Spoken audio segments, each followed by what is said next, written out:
মাত্র 16 বছর বয়সে এক যুবক তার বাবা মা এবং নিজের ভাইকে নিজের হাতে খুন করেছিল। আর এটা হয়েছে একমাত্র আমাদের ওয়েস্ট বেঙ্গলের কলকাতাতে। কিন্তু কেন কেন এই 16 বছরের যুবক নিজের রং তুলি ছেড়ে তার বাবা মা এবং ভাইকে খুন করতে গেলেন? কেউ কি জানেন এই ঘটনা সম্পর্কে? সালটা তখন 1993, 22শে নভেম্বর। বিকেল গড়িয়ে সন্ধে নামছে কল্লোলিনীর তিলোত্তমার বুকে। আর এমনই অবসন্ন দিনের শেষ বেলায় দমদমের বুকে ঘটে গেল এই ভয়ঙ্কর ঘটনা, যা শুনে শিউরে উঠেছিল কলকাতা শহর। গায়ে কাঁটা দিয়ে উঠেছিল শহরের তাবর তাবর ক্রিমিনোলজিস্টদের। তার নাম ছিল সজল বাড়ুই। তাকে কি মনে রেখেছে কলকাতা? হয়তো আগের প্রজন্মের স্মৃতিতে এখনো গেঁথে আছে দমদমের সেই রাতের ঘটনা, যেই রাতে সজল খুন করেছিল তার বাবা, সৎ মা এবং ভাইকে। সজলের বয়স ছিল তখন মাত্র 16 বছর 11 মাস। কিন্তু কেন এই নারকীয় হত্যাকাণ্ড ঘটিয়েছিল এই সজল? এটা জানতে হলে আমাদের পিছিয়ে যেতে হবে আরো কয়েকটা বছর আগে, সজলের শৈশবে। সজলের বাবার নাম ছিল সুবল বাড়ুই, মা ছিল নিয়তি বাড়ুই। সজলের বয়স তখন মাত্র 8 বছর। সজল বাড়ুইয়ের বাবা সুবল বাড়ুই তার প্রথম স্ত্রী নিয়তি বাড়ুইকে ডিভোর্স দিয়েছিলেন। এরপর সুবল বাড়ুই অন্য একটি মহিলার সাথে অবৈধ সম্পর্কে লিপ্ত হন, যে মহিলার নাম ছিল মিনতি। এই সুবল বাড়ুই এবং মিনতির সাথে দ্বিতীয়বার বিয়েও হয়।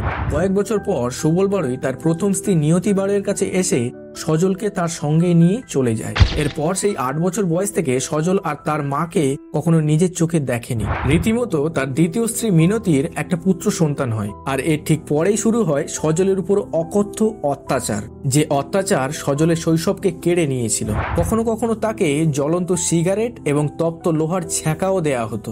22শে নভেম্বর 1993 সজলের সৎ মা এবং বাবার অত্যাচার ততদিনের মাত্রা ছাড়িয়ে গেছে। ঠিক এমন সময় কয়েকজন বন্ধু মিলে একটা ভয়ঙ্কর সিদ্ধান্ত নিয়ে নেয় এই সজল। সালটা তখন 22শে নভেম্বর 1993। সজলের সমবয়স্ক 4 বন্ধু তাদের উত্তর কলকাতার বাড়িতে ঘুরতে এসেছিল। সজলের মা মিনতি তখন একা ঘরে টিভি সিরিয়াল দেখতে ব্যস্ত ছিল। এমন সময় সৎ মাকে একা পেয়ে সজল ও তার বন্ধুরা মিলে মুখ চেপে ধরে তাকে চেয়ারের সঙ্গে বেঁধে ফেলে এবং মধ্যরাতের কিছু আগে সজলের বাবা এবং সজলের সৎ ভাই ঘরে আসার পরে তাদেরকেও এই একই রকম ভাবে বেঁধে ফেলে। এরপর সজল ও তার এক বন্ধু রঞ্জিত এই 3 জনকে গোলা টিপে হত্যা করতে যান, কিন্তু শুধুমাত্র তার মাই এই উপায়ে মারা যায় এবং সজল ও রঞ্জিত বাকিদের ছুরি দিয়ে কুপিয়ে খুন করে। মাত্র 16-17 বছরের কয়েকটা ছেলের হাত সেদিন লাল হয়ে উঠেছিল রক্তে। এই নৃশংস হত্যাকাণ্ড ঘটাতে তাদের প্রায় 3 ঘন্টা সময় লেগেছিল এবং এরপরে সজলের নির্দেশে তার বন্ধুরা সর্ষের তেল দিয়ে অস্ত্রগুলি পরিষ্কার করে সেগুলোকে ভালোভাবে টেবিলে সাজিয়ে রেখে দেয়। এরপর তারা ক্লান্ত হয়ে যাওয়ায় ফ্রিজ থেকে কিছু মিষ্টি বার করে খায় এবং মিষ্টির দাম হিসাবে কিছু খুচরো পয়সা টেবিলে রেখে দেয়। অবশ্য এই ধারণাটি এসেছিল সজলের মাথায়, সে আগে কোনো টেলিভিশন অনুষ্ঠানে এটা দেখেছিল। এরপর সজলের বন্ধুরা যাওয়ার আগে সজল একটা চেয়ারে বেঁধে তার মুখটা ভালোভাবে বেঁধে দেয়, যাতে মনে হয় যে সজলও আক্রান্ত হয়েছিল। এই তদন্তের প্রথম দিকে সজল পুলিশের সন্দেহ এড়িয়ে যেতে সক্ষমও হন। যথেষ্ট ঠান্ডা মাথায় ঘটানো হয়েছিল এই হত্যাকাণ্ড। যদিও শেষ পর্যন্ত কলকাতা পুলিশি জেরায় সজল জানায় যে এই অপরাধের মূল মাস্টারমাইন্ড ছিল সজল নিজেই।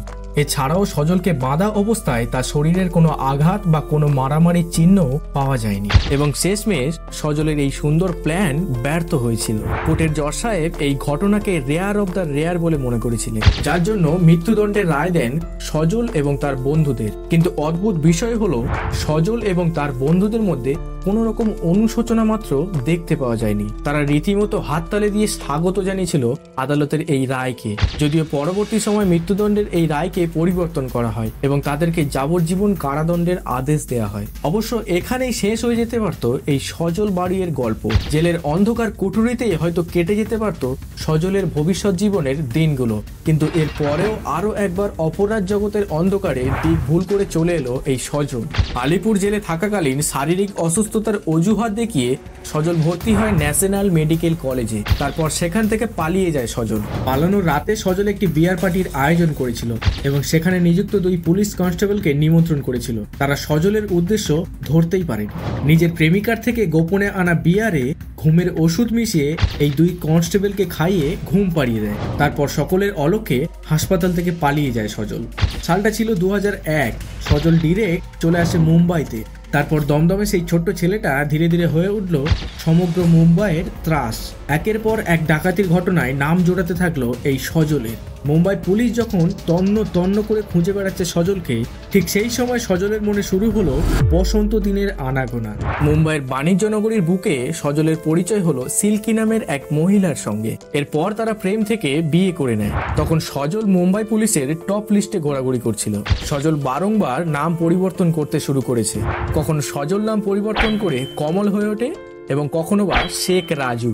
এরপর কয়েক মাস পরে সজল কলকাতাতে ফিরে আসে এবং তার স্ত্রীকে আসানসোলে রেখে দেয়। সজল ততদিনে পরিণত হয়েছে এক দুর্ধর্ষ গ্যাংস্টারের রূপে। যদিও এরপর আর বেশি দিন রাজত্ব চালাতে পারেনি সজল। কিছুদিনের মধ্যেই শেখ রাজু নামে এক চোর গ্রেপ্তার হয়। পুলিশ তাকে সজল বাড়ি হিসাবে শনাক্ত করে। আলিপুর সেন্ট্রাল জেলে আমেরিকান সেন্টারের অভিযুক্ত আফতাব আনসারি ও দেবাশিস চক্রবর্তী নামে এক অপরাধীর সঙ্গে যোগ বন্ধন হয় সজলের এবং তৎক্ষণাৎ স্থানান্তরিত করা হয় সজলকে অন্য জেলে। এরপর 2010 সালে সজল ছাড়া পায় এবং 2011 সালে সজল আবার গ্রেপ্তার হয়। তবে সজলের মধ্যে প্রতিভার অভাব কখনোই কিন্তু কম ছিল না। ছোট বয়স থেকে সজল দুর্দান্ত ড্রয়িং আর্টিস্ট ছিল। বিড়লা আর্ট গ্যালারি, কলকাতার বইমেলা সহ বিভিন্ন জায়গায় প্রদর্শনীয় হয় তার আঁকা ছবি। বর্তমানে তার একটি টুইটারের প্রোফাইলও আছে। সেখানে নিজেকে মিডিয়া মেড ভিলেন বলে পরিচিত দেয় সে। কিন্তু এত কিছুর পর প্রশ্ন একটাই, এমন করে কেন হারিয়ে যেতে হয় এই সজলের মতো প্রতিভাদের? যেই হাত রং তুলি দিয়ে কাব্যের সিম্ফনি রচনা করতে পারত, সেই হাতকে কেন হতে হলো রক্তমাখা? আইনের চোখে অবশ্যই সজল একটা অপরাধী, কিন্তু তাকে এই অপরাধী কে বানালো? তার জন্য কি দায়ী তার বাবা মায়ের অকথ্য অত্যাচার, যা তাকে ঠেলে দিয়েছিল অপরাধের অতল গভীরে? প্রশ্ন অনেক, কিন্তু উত্তর অমিল। কিন্তু সজলের মতো এই ছোট ছোট কুঁড়িদের আঁকলে রাখার দায়িত্ব আমাদের। অপরাধের আগুন যেন তাদের মতো প্রতিভাদের আত্মহননকারী পতঙ্গের মতো পুড়িয়ে না ফেলতে পারে। নমস্কার বন্ধুরা, আমি সুদীপ। আমার গল্প ছিল এই পর্যন্ত। ঘটনাটি কেমন ছিল অবশ্যই কমেন্ট করে জানাবেন এবং লাইক, শেয়ার, সাবস্ক্রাইব করতে ভুলবেন না। দেখা হচ্ছে পরের ভিডিওতে। ভালো থাকবেন সবাই।